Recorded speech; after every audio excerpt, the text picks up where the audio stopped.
വിഷയങ്ങളെക്കുറിച്ച് ഓർത്ത് സന്തോഷപ്പെടാനായിട്ടു. And my heart rejoiced about many things. ഞാൻ ഏകനായിട്ട് വിശ്വാസത്തിലേക്ക് കടന്നു വരുവാൻ കർത്താവ് വിളിക്കുക. I came individually into this faith from my family. കുടുംബത്തിൽ ഒരു വ്യക്തി പോലും ബന്ധപ്പോസിൽ ഇല്ലാതിരിക്കുന്ന സമയത്ത് ദൈവം തമ്പുരാൻ എന്റെ പേര് ചൊല്ലി വിളിച്ചെന്നെ കൊണ്ടുവന്ന് ഓർത്തപ്പോൾ എനിക്ക് വളരെയധികം സന്തോഷമുണ്ടായി. And I was very happy because out of my whole family God particularly chose me and called me by my name. എന്നാൽ ഈ പാട്ട് എഴുതിയതിന്റെ മെയിൻ കാരണം ഞാൻ പറയട്ടെ. But the main reason behind the song that I wrote was, ഈ കാരണം ഞാൻ പറയണമെന്ന് ഈ സഭയിലെ ഒരു ദേവദാസൻ എന്നോട് പ്രത്യേകമായിട്ട് പറഞ്ഞു. And a man of God especially asked me to tell this the reason behind the song.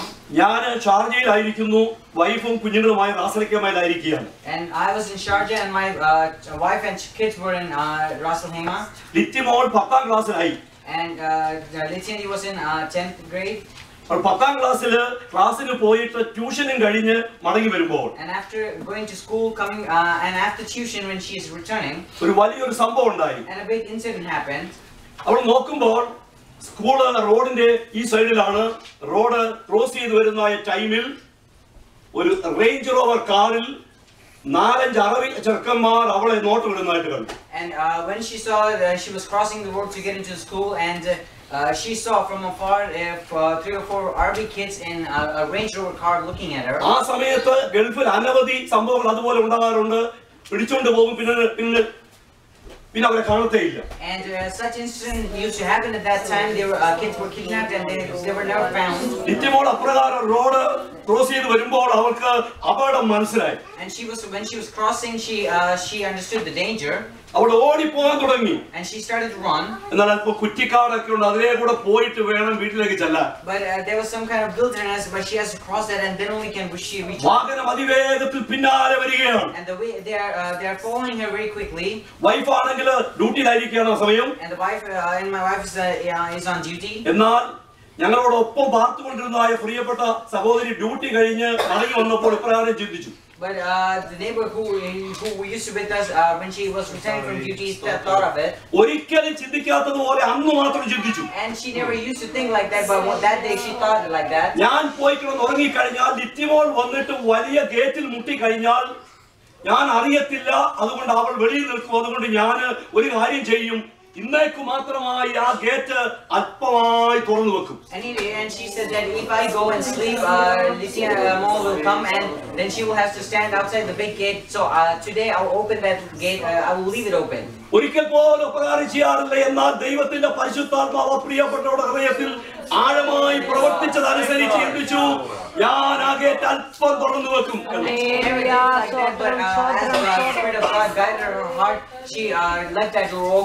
ജീവന് വേണ്ടിയിട്ട് ഈ പൈതൽ ഓടി വരികയാണ്.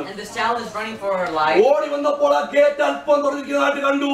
വേഗത്തിൽ അവൾ കയറി. ഗേറ്റ് അടച്ചതും വാഹനം വന്ന് സ്റ്റോപ്പ് ചെയ്തതും ഒന്നിച്ചിരുന്നു.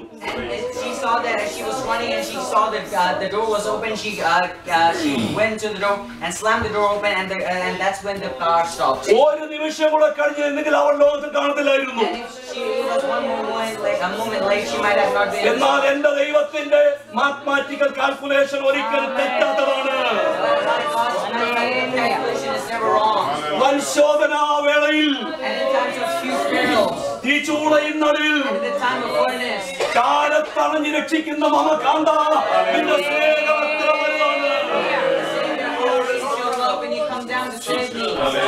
എന്റെ ജ്യേഷ്ഠന്റെ മകൾ 17 വയസ്സ് മാത്രം പ്രായമുള്ള മകള് അപ്പോളോ ഹോസ്പിറ്റലിൽ കിടന്ന് മരിച്ച് അതിന്റെ അടക്കം കഴിഞ്ഞ് ഞാൻ ദുബൈ എയർപോർട്ടിൽ എത്തുമ്പോൾ കിട്ടുന്ന news എനിക്കിതാണ്.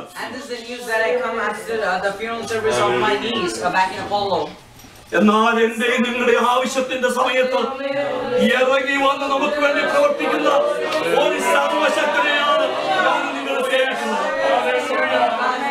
So mighty and so powerful enough to come down in times of our trouble and help us and save us from our perils. ഈ സന്ധ്യയിൽ യേശുവിന്റെ പാദപീഠത്തിലായിരിക്കുന്നത് നമുക്ക് ഏറ്റവും സന്തോഷകരമാണ്. The presence of God is such a big honor.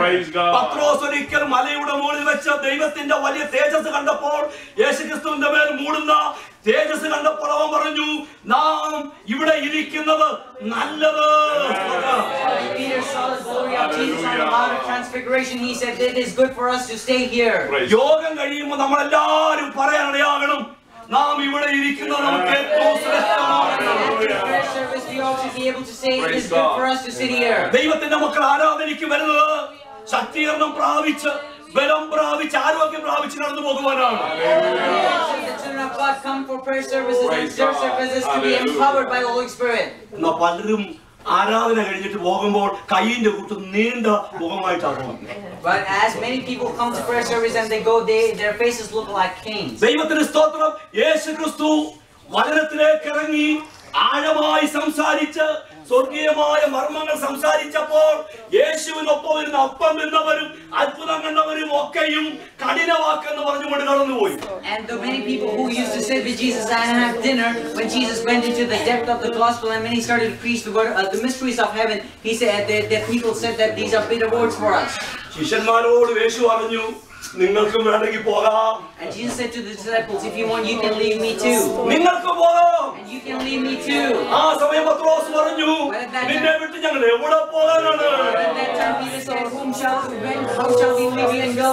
നിന്റെ പക്കൽ ജീവന്റെ മൊഴികളുണ്ട് പറഞ്ഞേ, നിന്നെ വിട്ട് ഞങ്ങൾ എവിടെ പോകും? You have the keys of life, for whom shall we leave you?" ആകയാൽ ലോകത്തിൽ നമുക്ക് ആശ്രയിക്കാൻ ഒറ്റ സ്ഥാനമേ ഉള്ളൂ, അത് യേശുവിന്റെ പാദപീഠം മാത്രമാണ്. One place in this world that we can have our assurance as the feet of Jesus. അവിടെ പരിഹരിക്കാൻ കഴിയാത്ത ഒറ്റ വിഷയമില്ല. നമുക്ക് വേണ്ടി ഇറങ്ങി വന്ന് അത്ഭുതങ്ങൾ പ്രവർത്തിക്കുന്ന ശക്തനെ നാം ആഴമായി അറിഞ്ഞുകൊണ്ടിരിക്കുകയാണ്. There are no problems that cannot be solved at the feet of Jesus, and our God is the God who comes down to deliver us.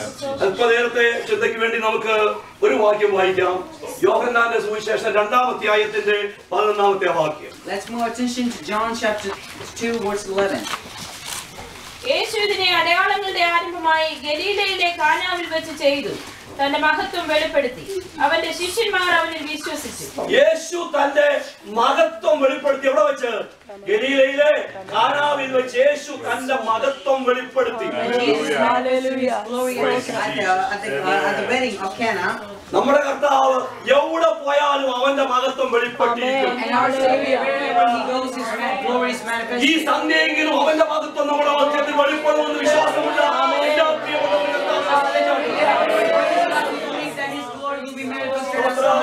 ഞാൻ ഈ ഭാഗം പഠിച്ചപ്പോൾ ദൈവത്തിന്റെ ആത്മാവ് എന്നെ പഠിപ്പിച്ച ചില കാര്യങ്ങൾ നിങ്ങളുമായി ഷെയർ ചെയ്യാൻ ആഗ്രഹിക്കുകയാണ്. When I was studying this passage, I want to share with few things that I learned. യേശുക്രിസ്തുവിന്റെ മഹത്വം വെളിപ്പെട്ടപ്പോൾ അത് എവിടെയെല്ലാം പ്രകടമായി എന്നുള്ള കാര്യമാണ് പറയാൻ പോകുന്നത്. And I'm going to tell you where when Jesus' glory was manifested, where all did it appear. യേശുക്രിസ്തുവിന്റെ മഹത്വം ഗലീലയിൽ കാനാവിൽ വെച്ച് വെളിപ്പെട്ടപ്പോൾ അത് എവിടെയെല്ലാം വെളിപ്പെട്ടു?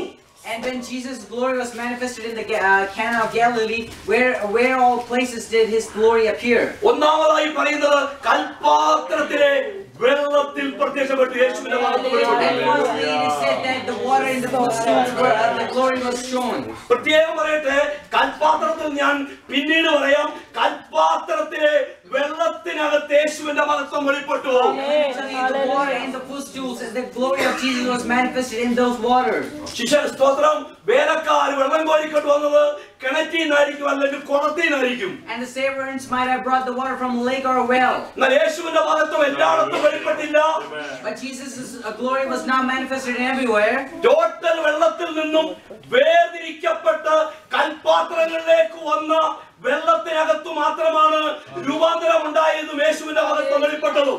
And Jesus' glory was fully manifested in a place where the water was separated from the rest of the source and where it was kept. സ്തോത്രം. Quantity ഒരുപാട് ഉണ്ടായിരുന്ന സ്ഥാനത്ത് നിന്ന് വേർതിരിക്കപ്പെട്ട് കൽപാത്രങ്ങളിലേക്ക് വന്ന വെള്ളം. And it was water that was divided from the huge quantity of the source. ഞാനും നിങ്ങളും ഈ സന്ധ്യയിലായിരിക്കുന്നത് വേർപെട്ട അവസ്ഥയിലാണ്. And we all here gathered out in a segregated manner. നാം പാർക്കുന്നിടത്ത് എത്രയോ പേരുണ്ടായിരുന്നു. And there were so many people where we lived. നമ്മേക്കാൾ വിദ്യാഭ്യാസമുള്ളവരും And people more educationally നമ്മേക്കാൾ qualified. അധിക ശ്രേഷ്ഠരുമായിരിക്കുന്ന ഒരുപാട് പേരുണ്ടായിരിക്കുമ്പോൾ അതിന്റെ മധ്യത്തിൽ നമ്മെ കോരിയെടുത്ത് സെപ്പറേറ്റ് ആക്കി കൊണ്ടുവന്ന കർത്താവിന്റെ അത്ഭുതത്തിനായി കർത്താവിനെ സ്തുതിക്കുകയാണ്. That he did, that he separated us from more qualified people who were greater than us, and he brought them out from our surroundings. 18 വയസ്സ് മാത്രം പ്രായമുള്ളപ്പോൾ ഒറ്റ വ്യക്തി പോലും വിശ്വാസത്തിലായിരിക്കുന്ന മാർത്തോമ കുടുംബത്തിന്റെ 180 കുടുംബങ്ങൾ ഒന്നിച്ചാരാധിക്കുന്ന പള്ളിയിൽ നിന്നാണ് ദൈവത്തിന്റെ ആത്മാവെന്നെ വേർതിരിച്ച് കൽപ്പാസത്തിൽ കൊണ്ടുവന്നത്. Separated me from the Marthoma church where there were almost 150 family members coming together in that church at the age of 17. ഇവിടെ ഇരിക്കുന്ന എല്ലാവർക്കും അതുപോലെ സാക്ഷ്യങ്ങൾ പറയുവാൻ തക്കവണ്ണം കഴിയും. And everyone here can say such a testimony like that. ഞാൻ എന്റെ കർത്താവിനെ തേടി അങ്ങോട്ട് ചെന്നതല്ല, എന്റെ പ്രിയൻ എന്നെ തേടി ഇങ്ങോട്ട് വന്ന് എന്റെ പേര് വിളിച്ചു കൊണ്ടുവന്നതാണ്. I did not go looking after my Savior, but he came after me calling my name. ഇവിടെ ഇരിക്കുന്ന വിശ്വാസികൾ ആരും കയറി വന്നവരല്ല, അവരെ കയറ്റി കൊണ്ടുവന്നതാണ്. You came in, but everyone was brought in. പാരമ്പര്യ വിശ്വാസികൾക്ക് ആഴമായ അനുഭവം കാണത്തില്ല, പക്ഷേ വേർതിരിക്കപ്പെട്ട് കൊണ്ടുവന്നിരിക്കുന്ന ദൈവത്തിന്റെ മക്കൾക്ക് അടക്കുവാൻ കഴിയാത്ത സ്വർഗീയ സന്തോഷം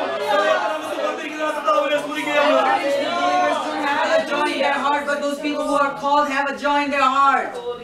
ഏലിയാവിന്റെ കാലത്ത് കാക്കകൾ ഒരുപാടുണ്ടായിരുന്നു, റാവൻസ് ഒത്തിരി ഉണ്ടായിരുന്നു. And there were many ravens at the time of Elijah. എന്നാൽ ഒരിക്കൽ ഒരു കാക്കയ്ക്ക് ഒരു മാനസാന്തരം.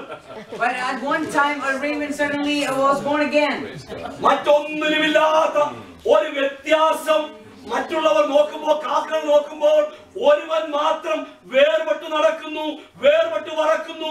ഇവൻ എന്തു സംഭവിച്ചെന്ന് അറിയത്തില്ല. But when other ravens are looking at this raven that is born again, they're seeing a difference in his work. എന്താണ് സംഭവിച്ചത്? ദൈവത്തിന്റെ കൽപ്പന കടന്നു വന്നതുകൊണ്ട് അവൻ വേർപാടിന്റെ അവസ്ഥയിലേക്ക് കടന്നു വന്നിരിക്കുകയാണ്. ഏലിയാവിനെ പോറ്റുവാനായി കടന്നു വന്നിരിക്കുകയാണ്. What had happened when the God's commandment came to that raven? He was going to feed Elijah. നോഹയുടെ കാലത്ത് പ്രകാരം സംഭവിക്കുകയാണ്. മൃഗങ്ങൾ ഒരുപാടുണ്ട്, ജീവികൾ ഒരുപാടുണ്ട്, പറവകൾ ഒത്തിരിയുണ്ട്. ചിലതിനു മാത്രം ഒരു മാനസാന്തരം. And it was the same as at the time of Noah, when there were so many animals, but only few had changed. ഒരു ദിവസം ആരും പറയാതെ കണ്ട് ചിലത് മാത്രം പെട്ടകത്തിനകത്തേക്ക് കടന്നു വരികയാണ്. And one day, without anyone's commanding them, some came into that ark. ദൈവത്തിന്റെ ഉദ്ദേശമില്ലാത്ത ഒറ്റ വ്യക്തി പോലും വിശ്വാസത്തിലേക്ക് വരികയില്ല. And no person will come into this faith without God having a purpose behind it. എനിക്ക് പറയാനുള്ളത്, മൊത്തം വെള്ളത്തിൽ സ്തോത്രം, ദൈവത്തിന്റെ മഹത്വം വെളിപ്പെട്ടില്ല.